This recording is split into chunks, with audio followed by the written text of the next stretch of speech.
லூக்கா 4ஆம் அதிகாரம் 18ஆம் வசனத்தில் கர்த்தருடைய ஆவியானவர் என்மேல் இருக்கிறார்,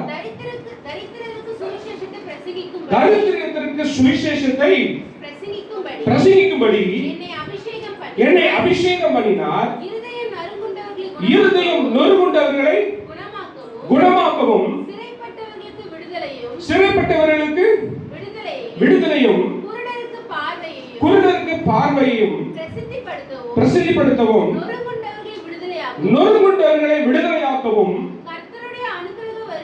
கர்த்தருடைய அனுக்கிரக வருஷத்திலே பிரசித்திப்படுத்தவும் என்னை அனுப்பினார் என்று. போதுமா? இது நீங்க இப்ப லூக்கா 4:18 வாசித்தீங்களா? ஏசாயா 61:1 எடுத்து வாசிங்க.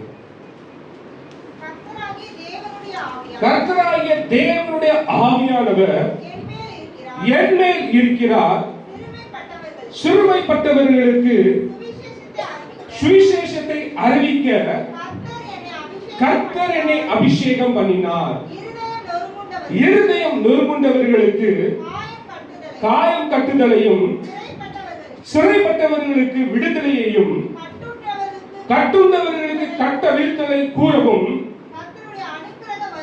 கர்த்தருடைய அனுக்கிரக வருஷத்தையும்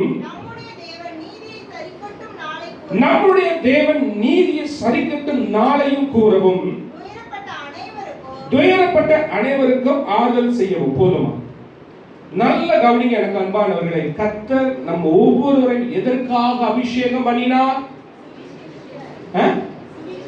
சுவிசேஷத்தை அறிவிப்பதற்கு நம்மேல் விழுந்த கடமை.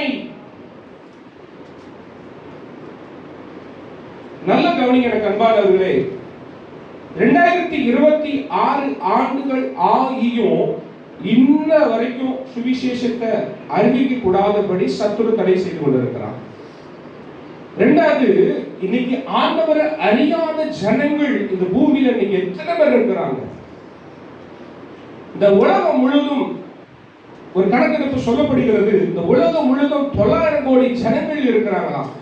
இந்தியாவில் மாத்திரம் 148 கோடி ஜனங்கள் இந்தியாவில் இருக்கிறாங்க என்று ஒரு கணக்கெடுப்பு சொல்லப்படுகிறது. இன்னைக்கு ஆண்டவரை அறியாத ஜனங்கள் இன்னைக்கு எத்தனை பேர் இருக்கிறாங்க? இன்னைக்கு எத்தனை பேர் ஆண்டவரை அறியாத ஜனங்கள் இன்னைக்கு எத்தனை பேர் இருக்கிறாங்க? என் வீட்டுல இருக்கிறாங்க, என் பக்கத்து தெருவுல இருக்கிறாங்க, பக்கத்து ஊர்ல இருக்கிறாங்க, பக்கத்து நாட்டுல இருக்கிறாங்க. ஒவ்வொரு வாரமும் ஏதோ ஆண்டவருடைய வார்த்தையை கேட்டு கேட்டு கேட்டு நம்ம இப்படி காலத்தை ஓட்டி கொண்டு இருக்கிறோமே.